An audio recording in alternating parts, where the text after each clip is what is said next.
Hello दोस्तों, आप सभी का मल्टी एजुकेशन सेंटर चैनल में स्वागत है। आज हम सभी सभ्यता की परिसीमा के बारे में देखेंगे। इस सभ्यता की परिसीमा अर्थात सुनने की जो सीमाएं हैं उनके बारे में डिटेल में हम चर्चा करेंगे। तो सर्वप्रथम है श्रव्य तरंगे। क्या है? श्रव्य तरंगे, ऑडिबल वेव्स। श्रव्य तरंगे जो होती है, नाम से है क्या है, ऑडिबल मीन्स श्रव्य, सुनने योग्य। जो इंसान जिस जिस आवाज को सुन सकता है आराम से, ठीक है, वही क्या है, आपके श्रव्य तरंगे कहलाती हैं। जो 20 हर्ट्ज से 20,000 हर्ट्ज तक की इसकी सीमा होती है। अब इससे कम जो हो जाए, इससे ज्यादा जो हो जाए, वो भी दो प्रकार के अलग अलग हैं। तो सबसे पहले हम देखते हैं infrasonic wave. Infrasonic wave means जो 20 हर्ट्ज से कम है। क्या है वो? 20 हर्ट्ज से वो कम है। क्या है? कम है। ठीक है, अभी ज्यादा वाला देखेंगे, पहले कम वाला देख लेते हैं।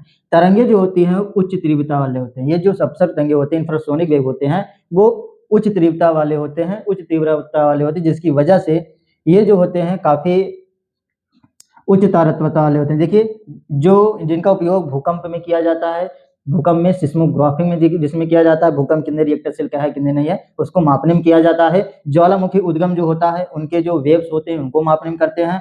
समुद्र की जो तरंगे होती हैं, लहरें होती हैं ना, उनमें तरंगे जो उत्पन्न होती है उनको नापने में इसका उपयोग किया जाता है। अगला है वेल और हाथी। जो वेल है आपके और हाथी जो हैं, ये भी क्या करते हैं, इंफ्रासोनिक वेव को ही उत्पन्न करते हैं। अभी क्या सुन पाते हैं, जब उत्पन्न करते हैं तो सुन भी लेते होंगे, जाहिर सी बात है। अगला है भूगर्भ संरचना की खोज के लिए। भूगर्भ संरचना की खोज के लिए भी इसका उपयोग किया जाता है कि अंदर क्या चल रहा है क्या नहीं चल रहा है। तो इंफ्रासोनिक वेव की मदद से ही इसका उपयोग, इसकी मदद से ही क्या किया जाता है, उसको खोजा जाता है। भूगर्भ संरचना की खोज में भी इसका उपयोग किया जाता है। परमाणु परीक्षण के लिए भी इसी का उपयोग किया जाता है कि वो सक्सेसफुल हुआ कि नहीं हुआ, कैसे हुआ क्या नहीं हुआ, वो इंफ्रासोनिक वेव से ही उपयोग किया जाता है। परमाणु परीक्षण में भी इसका उपयोग किया जाता है। अब हम सभी पराश्रव्य तरंगे अर्थात अल्ट्रासोनिक साउंड को देखेंगे। अगला तरंगे देखते हैं, पराश्रव्य तरंगे, अल्ट्रासोनिक वेव्स। अल्ट्रासोनिक वेव्स वो वेव्स होती है जो 20,000 हर्ट्ज, 20,000 हर्ट्ज से भी क्या होती हैं, अधिक होती हैं। इनकी जो आवृत्ति होती है, ये तारतम्य इनका जो होता है थोड़ा कम होता है। गर्भावस्था जांच और पथरी का उपचार, फिजियोथेरेपी में इनका उपयोग किया जाता है। किसमें किया जाता है? गर्भावस्था जांच में अर्थात, और पथरी के उपचार में, फिजियोथेरेपी में इसका उपयोग किया जाता है। अगला है दीवार की दरारों में, कहाँ कहाँ दरार हुआ है नहीं हुआ है, उसमें इसका उपयोग किया जाता है।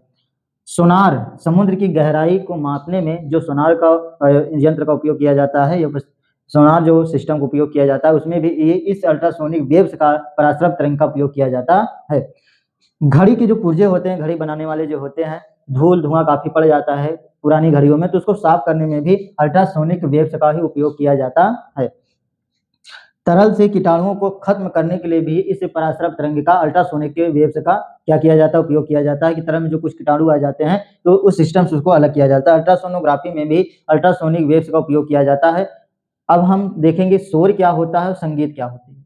शोर और संगीत, नॉइज एंड म्यूजिक, ठीक, दोनों के बारे में आप जानते हैं। देखिए, ध्वनियां जो होती हैं वो कई प्रकार की होती हैं। उसी में से कुछ ऐसी ध्वनि होती है जो आपको बहुत अच्छी लगती है। जो आपको बहुत अच्छी लगे वही क्या हो गया, संगीत हो गया। जैसे आपका कुछ पसंदीदा गाना होगा, फेवरेट सॉन्ग होगा, जो आप सभी सुनते हैं, वही क्या है, आपका म्यूजिक है, संगीत है।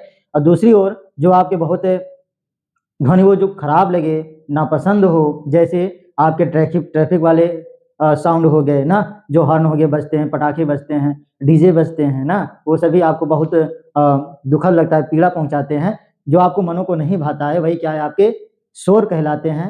यही था शोर और संगीत में अंतर। अब हम कुछ देखेंगे ध्वनि प्रदूषण क्या होते हैं, उनके बारे में समझते हैं। प्रदूषण, ध्वनि प्रदूषण, नॉइज पोल्यूशन वही है जो आपके कानों को पसंद नहीं है।